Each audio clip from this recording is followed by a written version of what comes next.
A Nightmare on Elm Street will be back in one of these ways.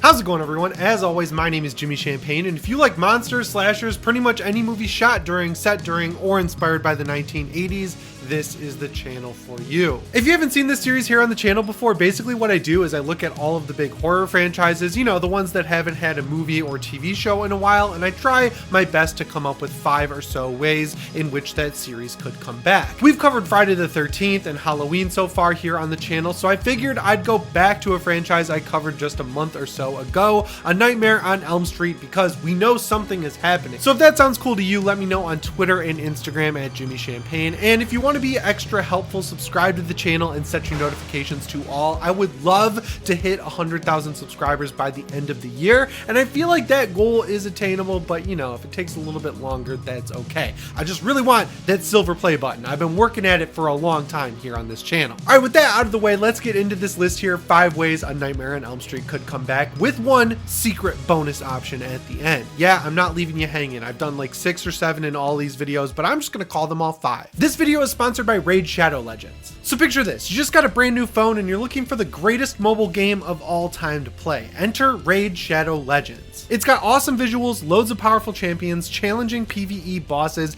and tactical PvE content. But wait, there's even more. Raid Shadow Legends is increasing its roster of awesome champions with a whole new rarity, Mythical. Mythical champions have a new special ability called Metamorph, which lets them change form. It's kind of like how I transform as soon as September 1st hits.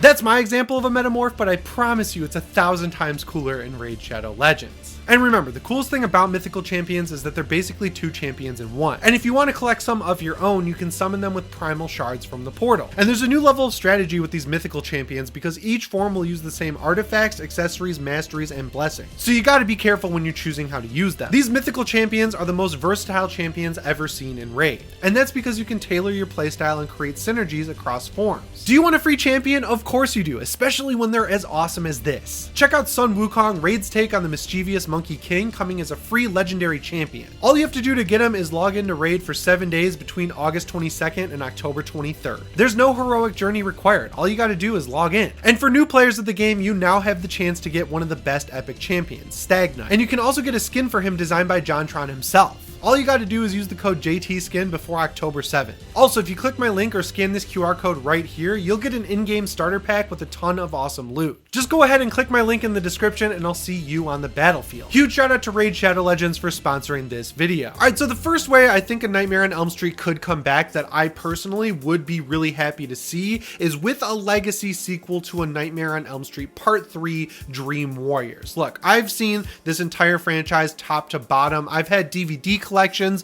I've had Blu-ray collections, I've seen it on HBO Max, and they used to play a couple or so of them on AMC Fear Fest, but if you look at the franchises that they usually pick up, Nightmare is never really featured other than the remake. So I've seen this franchise from top to bottom quite a few times, and my favorite one in the entire franchise, except for the first movie, is A Nightmare on Elm Street 3 Dream Warriors. It's kind of like the perfect 80s slasher movie because unlike most of them, I would say, you actually get to know the characters who are fighting back against Freddy. So when a couple of them die, I'm so invested into the movie that I actually feel bad, which, you know, I've talked about here on the channel before how with slasher movies, I don't really care so much about the main characters. This is the one exception where I want them to live and to defeat Freddy. It's like the only one where I'm kind of watching for Freddy, right? Like I like the kills and everything like that, but I'm also mainly watching for this main cast of characters featuring Nancy herself as sort of their coach in fighting back against Freddy. So when I say a legacy sequel to this movie, what I really mean by that is a legacy sequel that counts the first 3 Nightmare on Elm Street movies. I'm only saying counts 2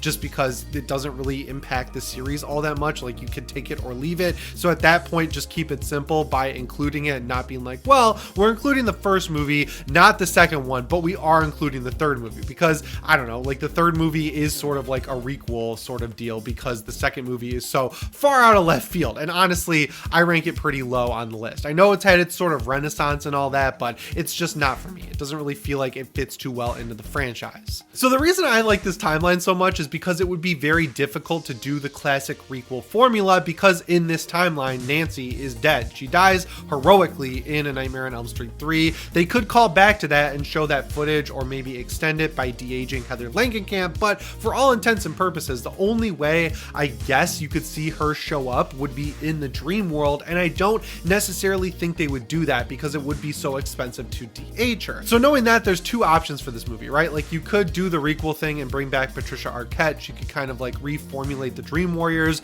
to help out a new cast of kids, or you could have it where the Dream Warriors are the main characters of the movie and Freddy has once again come back around. The way a studio would handle something like this is, I think, at least that classic requel formula. You'd have a few scenes featuring Nancy, but she would be expensive to bring back, so I would think they would just do flashbacks, and then you would focus on Patricia Arquette as that sort of Laurie Strode, Nancy, you know, the old lady character who was a final girl in the original movie, who comes back to be like, oh, it's happening again, only I can defeat this character, you know, like how Sydney was in Scream 5. And I didn't mean old lady in a negative way. I think the only one who's really counting as an old lady at this point would be Jamie Lee Curtis out of all these characters, but you know what I mean, like older character from a movie that came out in like the 70s or 80s. So I don't think old lady is an insult, and if it is, I didn't mean it that way. It would also be cool to see a movie like this follow the formula of It Chapter 2, because I don't know if you've watched that movie recently, but go back and check it out again as if it's a Nightmare on Elm Street movie. And as someone who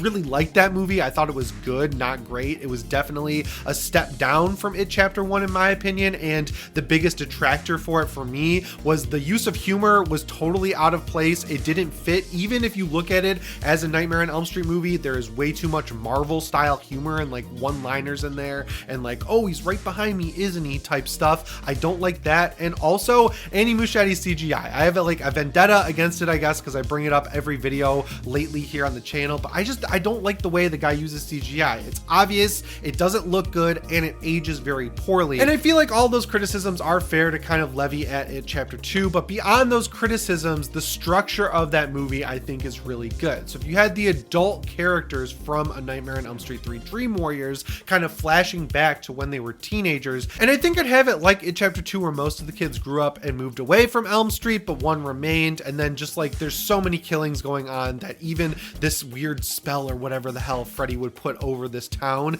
to stop them from knowing it's him would kind of just break, and then that character would be able to wrangle everyone back up, and it would be an uber powerful Freddy because he has gone unchallenged for so many years. I think that would be awesome, and that's one way I'd really like to see a reboot handled, with a sequel to A Nightmare on Elm Street 3, whether it's a full-on just like new movie where they exist in that universe, or it's a requel, or it's something like It Chapter 2 where it focuses on all of the adult characters as a main character versus that requel I just mentioned, which would be one or two of the adult characters coming back to help a new cast of teens. All right, let's get into the second way A Nightmare on Elm Street could come back, and that's with a direct sequel to just the first movie. You cut out A Nightmare on Elm Street 2, you cut out A Nightmare on Elm Street 3, and every single movie that comes after. Now, I know this sounds pretty similar to what I was just talking about requel wise, but the key difference, of course, is that Nancy would be alive. You could bring back Heather Langenkamp, you could get her back in the saddle, and once you start talking about that, there's again two ways this could go. The first way is that classic Halloween 2018 formula that's worked so well and has been kind of like on the verge of done to death lately. So what would happen in that scenario is there would be a new cast of teens. It would take place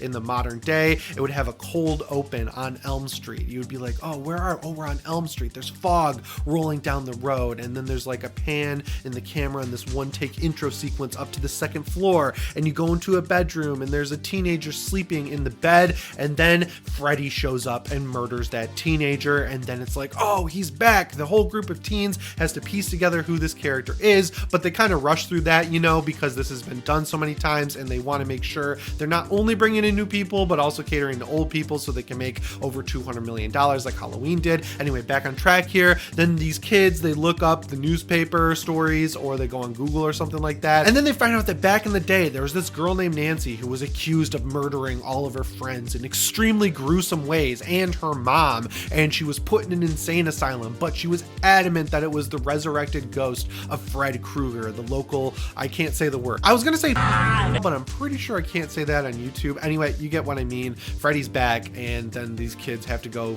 break Nancy out of the mental asylum, sort of like Freddy vs. Jason, which is an incredibly underrated movie movie, but it would be a much more serious tone to make it, you know, epic and cool and a real ratcheted up scary slasher movie. Now, I know I just said this has been done to death, but I feel like that could work with, of course, the right person attached to the movie. If you get the right person for the job and you give them unlimited creative freedom and just like a little bit more of a budget than they had on Halloween 2018, I feel like they could totally revitalize that sort of formula, because I always think about zombie movies, right? They got totally oversaturated in the early 2000s leading up to the 2010s, but it really went away because people got sick of it because there was so much just garbage coming out. But if there was a bunch of quality stuff happening, like The Last of Us, which premiered this year, which is crazy. I can't believe that premiered this year. Holy crap, this year flew by. That is a zombie show that did extremely well because it was handled right. So even though this formula of Halloween 2018 has, of course, been kind of done to death at this point,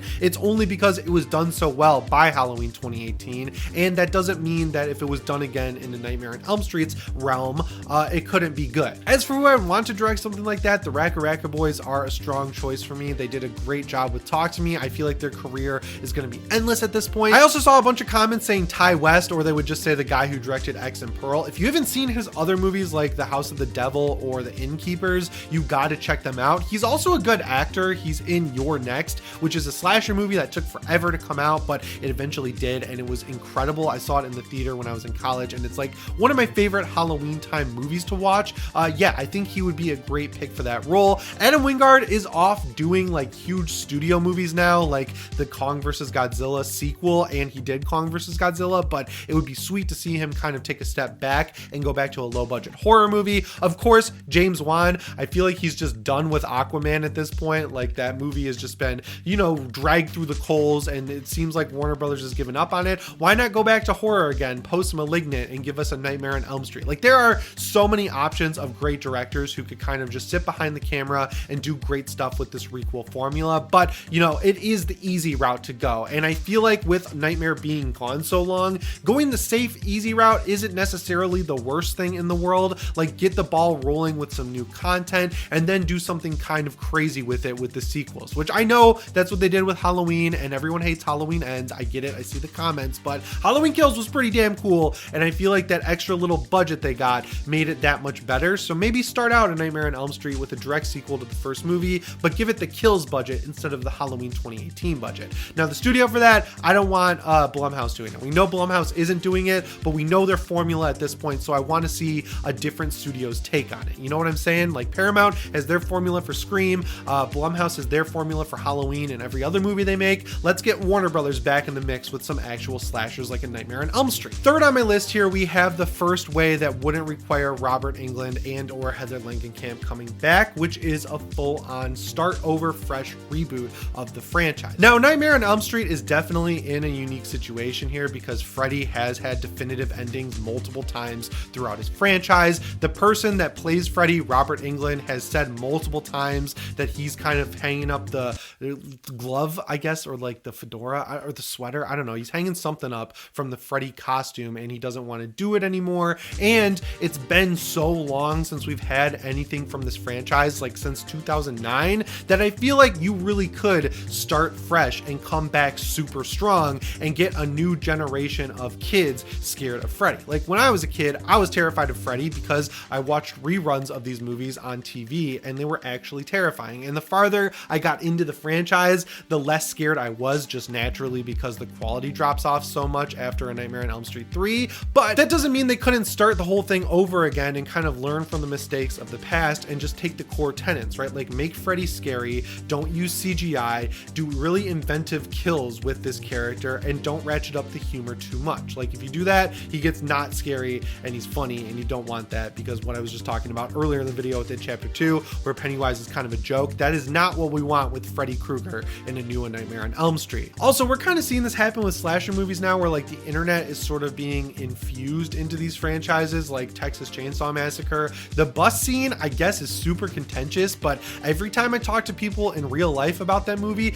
A, they like it a lot more than most horror fans who I think follow me on Twitter or comment on this channel, and B, the scene that always comes up, like with my teenage cousin, I think he's 13 and he's seen this movie, he was telling me about it, he said Leatherface scared him in the cornfield when he put that lady's face on, he said that freaked him out, so that's a good good sort of reaction you want to hear. And he said it was also awesome and scary during the bus scene, and the levity that you got from the guy saying, "I'll cancel you, bro," while he's live streaming Leatherface, that kind of worked for him because, you know, he's a Zoomer. So what I'm trying to say here is, like, being an elitist or like a curmudgeon about this stuff, it just kind of guarantees you're not going to like whatever they do, especially if they do a ground up reboot of this franchise. But that was a great example, right? Texas Chainsaw Massacre, yes, it is a sequel to the first movie, but it's so far removed that I feel like a lot of people, like my 13-year-old cousin Alex, he saw that movie as just a brand new thing. He had no idea what Texas Chainsaw Massacre was, and it still worked for him. So imagine if they whittled something like that down even more and just started over and made it for a new generation, but actually put some time and effort and energy into doing it right, instead of saying, well, the analytics are showing us that this TikToker is huge right now, so despite them not being an actor in any way, we're going to cast them in the lead role. My whole point is, I would prefer them cast it like something like Happy Death Day or Freaky or Scream 5 and 6 than something like Thanksgiving, which just seems like a cheap ploy to get Zoomers into the theater. You know, you don't really need to do that, as evidenced by my cousin watching a Texas Chainsaw Massacre movie on Netflix with his friends and being scared. As for who could play Freddy, I think Kevin Bacon is the go-to answer. Everyone comments that Kevin Bacon should play Freddy, and at first, I'm being honest here, I was like, that's such a weird person to bring up for this. Like, how did people even think of him? But then I realized it's because he said he was down to play the role, and if he's down to play the role, why not let him take a crack at it? There's no reason a super young person has to play Freddy, and realistically, it should be a creepier looking guy in his mid-50s. Not that Kevin Bacon is a creepy looking guy, I just think you could make him look pretty creepy. It seems at first like anyone can play that part, but you need someone who has a lot of charisma, is good on screen, because unlike Jason and Michael and Leatherface, Freddy talks, and he is a main character in his own movie. This is something I'm sort of just ambivalent to. Back in the day, like when I was in high school or maybe college, I would have been like, oh man, they're rebooting A Nightmare on Elm Street. Well, I totally was like that back in 2009, and my fears were founded because the formula back then was to rush it into production and throw a bunch of money at it and hope it worked out. And like, you got lucky with certain movies like House of Wax, which is incredible if you haven't seen it, but with other ones like A Nightmare on Elm Street 2009, they weren't so lucky. It just didn't really work out. But it's been so long since the reboot phase happened that I'm actually pretty nostalgic for it. So I think I'd like to see that. I think that'd be pretty cool. It's not my first choice on the list, but I put it in the middle because I'm sort of in the middle on my feelings towards it. Fourth on my list here is kind of a cop-out because it actually already happened, but that is as a fan film and not as a theatrical film. So we'll talk about both options here, and that is a sequel to Wes Craven's New Nightmare.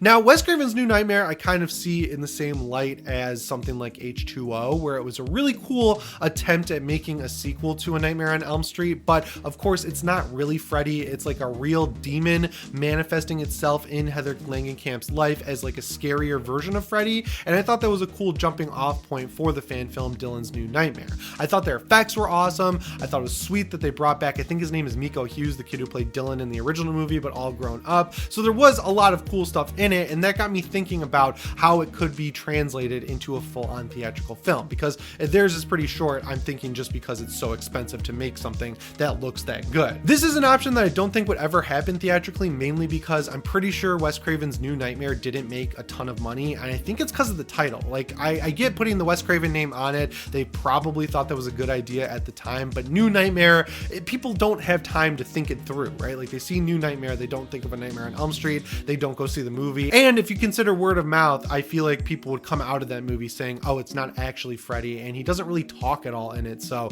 it really wouldn't have the word of mouth that a true Nightmare sequel would have. But I love that version of Freddy. If you go back to when I started my channel, I used to have action figures in my first apartment on my desk, and one of the action figures that was always there was Wes Craven's New Nightmare version of Freddy. I still have all of those. I haven't set them up yet here in my new house, but yeah, I would really like to see that. It's kind of like a vanity thing for me though, because that was kind of like an elevated, like artsy slasher versus the goofy comedy that A Nightmare on Elm Street became. But you know, it's been proven that it can be done because it was done by a fan film, and I'm sure they're going to want to do a sequel to that because it sort of ends on a little bit of a cliffhanger, which is kind of cool. Fifth on my list here is one that's in every one of these videos, and that is a video game. Look, we know Friday the 13th is getting a reboot. It's already had a massive smash hit game. Texas Chainsaw Massacre is having a huge smash hit game right now. Evil Dead had an awesome game that's probably my favorite asymmetrical horror game of them all. Halloween has been rumored to be getting a game forever, and I've personally heard a lot of things about it, so once I have enough info, I'll definitely do a video on it. But But A Nightmare on Elm Street is kind of like sitting out there in the cold right now. Not only is the version of Freddy in Mortal Kombat and Dead by Daylight the remake Freddy, so it really just sucks ass to play as that character, he's never really got a game of his own since I think way back on like Atari or NES. There's some really cool stuff you could do there, of course. My option that I love is always a Supermassive style game where it's a playable movie. You could have 2 routes through a playable movie where you play as the teens and based on your decisions they get killed by Freddy or manage to escape, and then you could have another playthrough of this playable movie style game where you're playing as Freddy and you have to make the decisions on how to fight back against the teens. That would be awesome. Of course, the asymmetrical option is there, but in my opinion at least, that's the most boring. I don't like these kinds of games because they have a shelf life. They're always all online. We're seeing what's happening with Friday the 13th where the licensing is expiring. That game's not going to be for sale after I think this year, and you're not going to be able to get it unless you already have it. It's going offline eventually, and the same thing will happen to Evil Dead, the same thing will happen to Dead by Daylight, the same thing will happen to Texas Chainsaw Massacre. I would love a third-person single-player game where you get to play as Freddy and you also get to play as the survivor, and it could have the same effect as Dead by Daylight and Friday the 13th, where all it takes is just one of these games to come out and be good, and then you've got the formula for every other franchise going forward. And the hidden benefit there is that these games servers don't eventually shut down, or if they get affected by licensing issues, the game still exists as is and you can play it in perpetuity. Especially if you get it on PC and something like Steam like that, it'll stay in your account forever. And then my bonus option here is definitely the worst one, and that is one that they might have to do, which is a sequel to the 2009 Nightmare on Elm Street. Now, I know that's crazy to think that they might have to do it, but according to my friend Critical Overlord, what's happening now is that Rooney Mara, who played Nancy in the Nightmare on Elm Street reboot back in 2009, she has a contract that says she has to appear in whatever sequels come out, and theoretically whatever happens going forward with the Nightmare on Elm Street,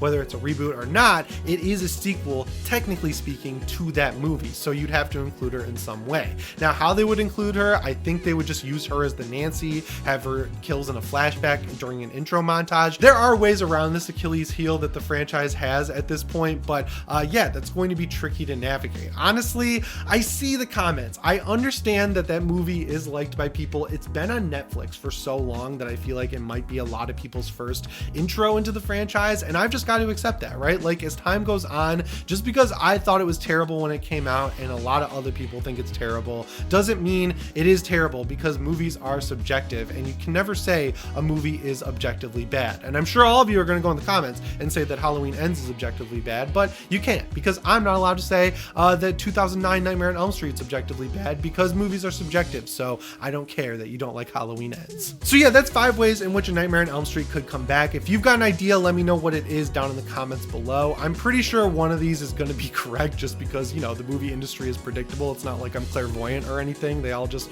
wait for someone to do something right and then copy each other until one movie bombs so hard that they have to come up with a new idea. And critically speaking, at least, Halloween Ends, I think, is the one that's going to make them maybe take a step back and say, well, maybe this prequel idea needs to be put on the back burner for a little bit. But, you know, there are tons of ways you could do this, and I'm excited regardless, because it's been too long since the Nightmare on Elm Street happened. I see the comments that are like, oh, just let Michael, Freddy, and Jason go away for a while. No, there's not a replacement for them, and until there is, outside of Art the Clown and maybe a couple other ones like the guy from Hush, I guess, I don't want them to go away, because I like slasher movies. That's my favorite kind of horror movie, and I'm getting personally very sick of the like, ooh, my depression demon is manifesting and can only affect me style of movie. I think that, just like the requel, has been completely done to death. So my 3 things that I choose to focus on here on the channel that I really want to come back and be prominent again are late 70s and 80s slasher villains, zombies, and a Trick or Treat sequel, which is happening, but I will believe it when I see it, because we've heard about that for like a decade at this point. As always, my name is Jimmy Champane, and I'll see you in the next one. Happy Halloween season, and shape on.